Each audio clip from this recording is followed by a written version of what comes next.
They told you it was a barbarous relic. They told you it was a pet rock. For decades, the talking heads on CNBC, the politicians in Washington, and the economists with their fancy degrees have gaslighted you into believing that gold is dead.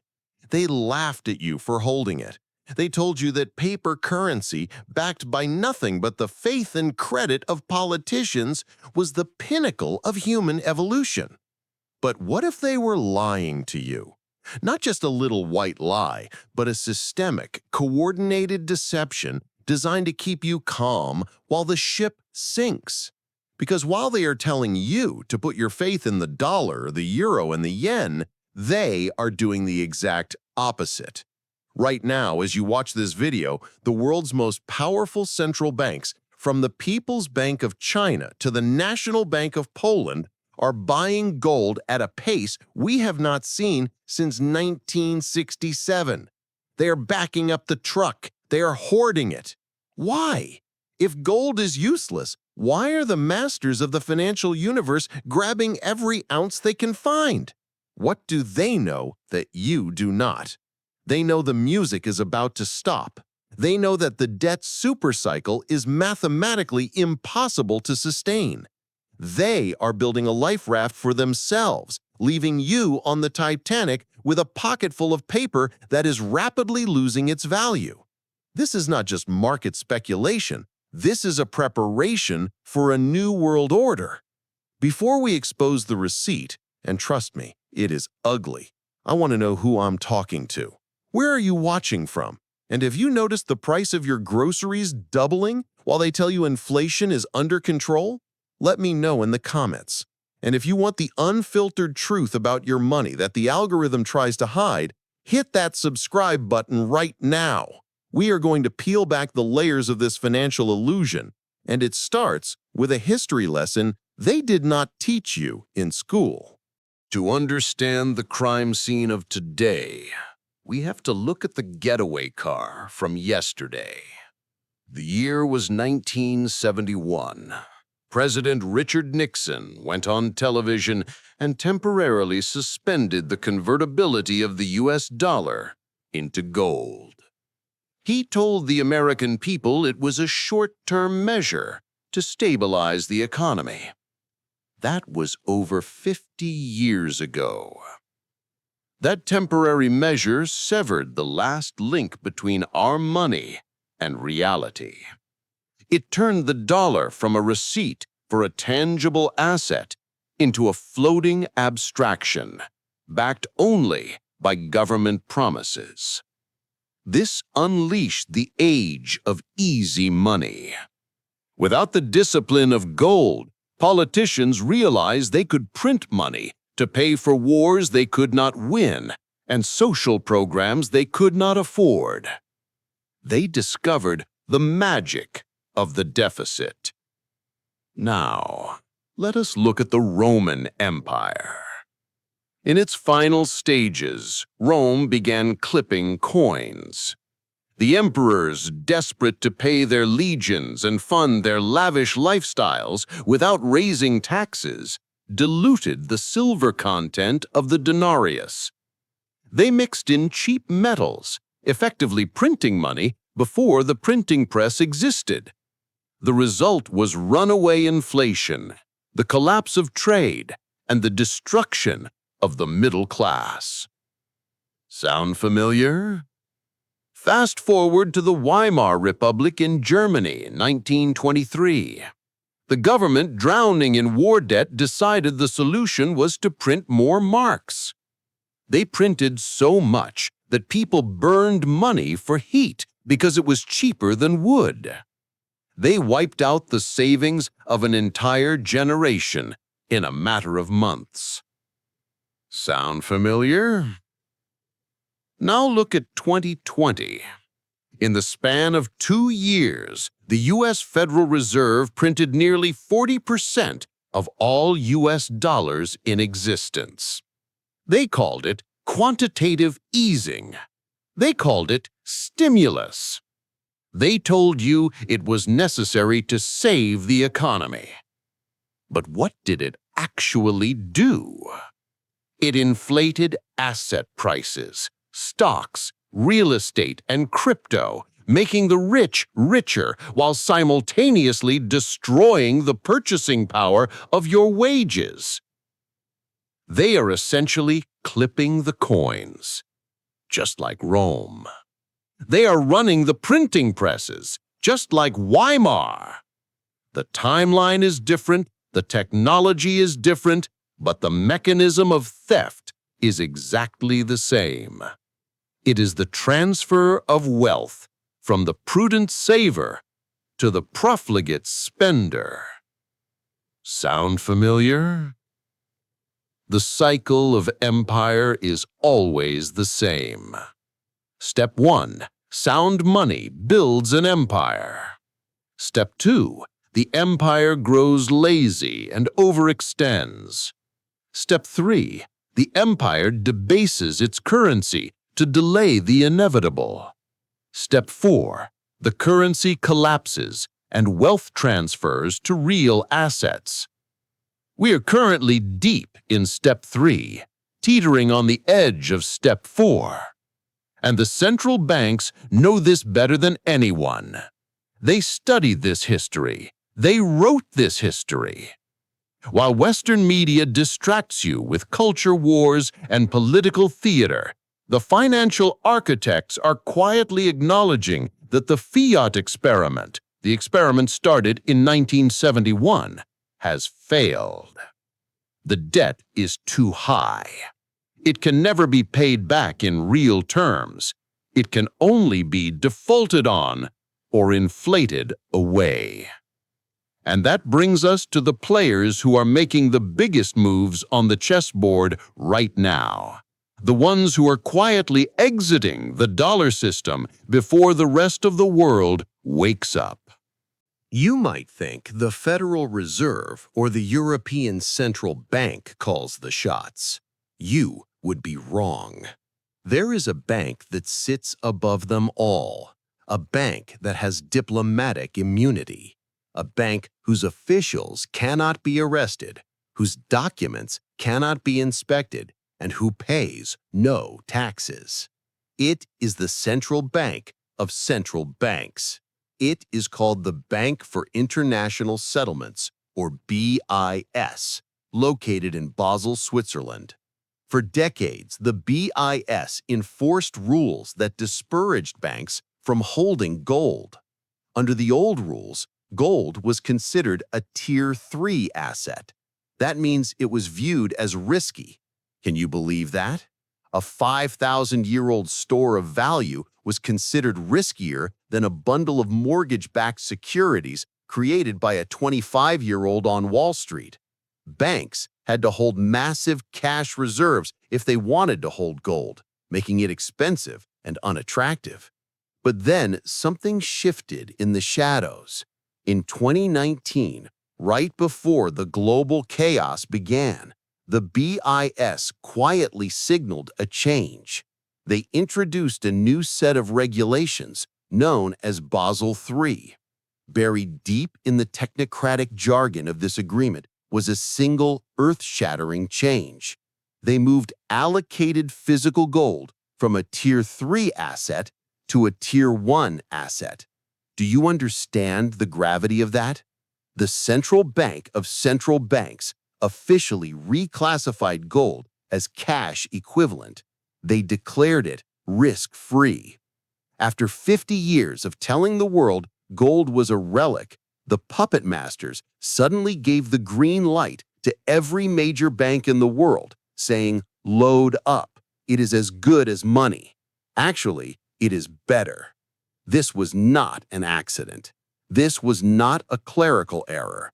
This was the starting gun for the Gold Rush 2.0. They knew the debt bubble was about to burst. They knew the repo markets were seizing up. They needed to remonetize gold to provide a new foundation when the paper burned. This decision by the BIS is the smoking gun. It proves that the smart money is not betting on a digital future of unbacked crypto or infinite fiat. They are betting on the only thing that has survived every collapse in human history. But who is taking advantage of this rule change the most? It is not who you think. It is not the US. It is not the UK. The entities draining the vaults are the ones preparing to challenge the Western financial hegemony. And when you see exactly how much they are buying and the shocking premium they are willing to pay, you will realize this is not just investment. This is economic warfare. The receipt is wilder than you think.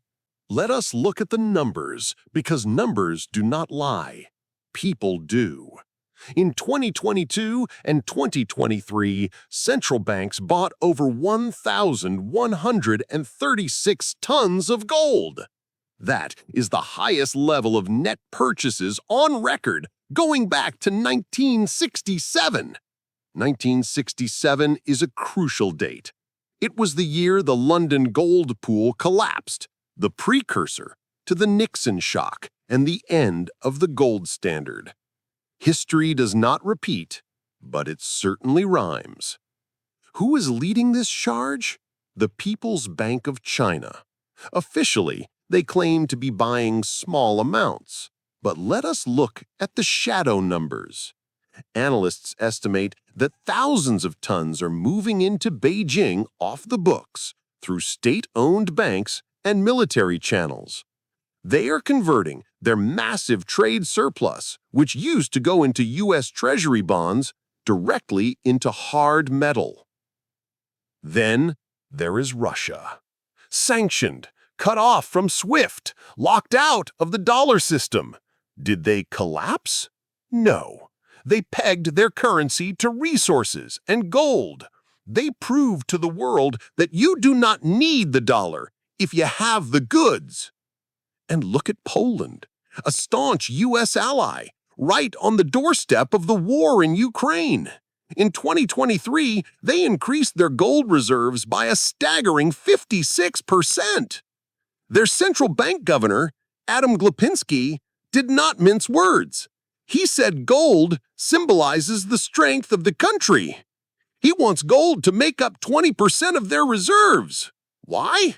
Because when war drums beat, paper burns, gold survives. Now, let us simplify the complex mechanics of why this is happening.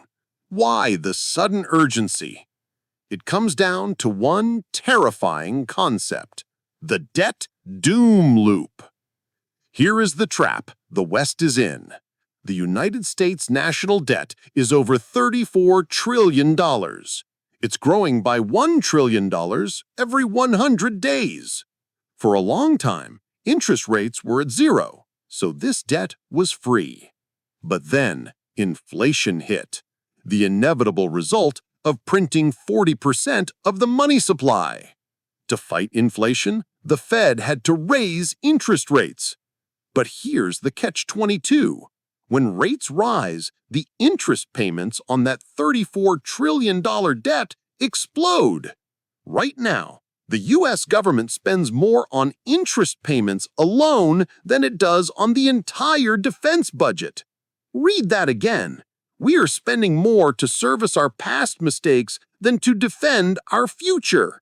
So, how does the government pay this interest? They don't have the tax revenue, so they have to borrow more. They have to print more, which causes more inflation, which forces rates to stay high, which makes the interest payments even higher. This is the doom loop. It is a mathematical impossibility. It is a terminal diagnosis for a currency. The central banks know this. They know the US Treasury bond, once considered the pristine collateral of the world, the safest asset on earth, is now a certificate of guaranteed confiscation via inflation. That is why they are dumping treasuries and buying gold. They are engaged in what I call the Great Swap. They are swapping an asset that is somebody else's liability, which are dollars and bonds, for an asset that is nobody's liability, which is gold. If the US government defaults, Or if they inflate the dollar to zero, a bar of gold does not change. It is immune to counterparty risk. Let us use an analogy. Imagine the global financial system is a massive casino. For 50 years, everyone has been playing with chips issued by the house, which is the dollar. The house promised the chips were good, but the house has been secretly printing chips in the basement and handing them out to their friends. The smart players at the high-stakes table, including China, Russia, and the BIS, have realized the house is bankrupt. They are quietly walking to the cashier's window, cashing out their plastic chips and exchanging them for physical assets before the rest of the casino realizes the vault is empty. This is a run on the bank, but on a planetary scale. And look at the price action. Historically, when real interest rates go up, gold goes down. That is the rule. But in 2022 and 2023, real rates skyrocketed and gold hit all-time highs. The correlation is broken. This is a decoupling. It means the market is sniffing out a default. The market is saying, we do not care about the yield on your bonds. We are worried about the return of our capital, not the return on our capital. Let us talk about the weaponization of the dollar. This is the catalyst. When the US froze Russia's dollar reserves in 2022, it sent a shockwave through the world. It told every nation, if you hold dollars, you only own them if Washington likes you. If you're China, Saudi Arabia, or Brazil, you cannot store your national savings in an asset that your rival can turn off with a switch. You need a neutral reserve asset. What is the only neutral reserve asset that has no political allegiance, cannot be hacked, cannot be frozen, and cannot be printed? Gold. This is greed disguised as policy. This is moral hazard on steroids. They created the inflation to inflate away their debts, and now they are buying the insurance against the very fire they started. They call it prudent reserve management. I call it engineered collapse. They are preparing for the moment the music stops, ensuring they have a chair while you are left standing. Think about the purchasing power of your dollar. Since the Federal Reserve was created in 1913, the US dollar has lost 97% of its purchasing power. That is not a bug, that is a feature. It's designed to steal your wealth, slowly, invisibly. But now the theft is becoming visible. The illusion is shattering, and that is why the vaults in Shanghai and Moscow are filling up, while the vaults in the West are being leased out, rehypothecated, and emptied. So where does this leave us? We are living through a transition period that historians will write books about. The era of unipolar fiat dominance is ending. We are moving toward a multipolar world where trust is gone and counterparty risk is the only thing that matters. The modern system is faster, more interconnected, and more leveraged than ever before. When the next collapse happens, it will not be a slow decline like Rome. It will be a digital cliff dive. It will happen overnight. You will go to sleep with money in the bank and wake up with bail-ins and capital controls. The central banks have shown you their hand. They are voting with their wallets. They are dumping paper and hoarding metal. They are betting against the very system they control. If the people who print the money are no longer trusting the money, why are you? This is a lesson on denial. It is human nature to believe that tomorrow will be like today, to believe that the institutions built on borrowed time can borrow forever. But mathematics is a cruel mistress. She does not care about your normalcy bias. She demands to be paid. The window to protect yourself is closing. The big reveal is not just that they are buying gold, it is that they are preparing to pull the rug out from under the paper standard. So I have to ask you a final question. Are we wiser now, seeing their moves? Or are we walking the same path as the citizens of Rome, Weimar, and Venezuela, just in better suits? Do not be the victim of the next reset. Be the anomaly. Be the one who prepared. If this video opened your eyes to the game being played above your head, share it. Wake someone else up.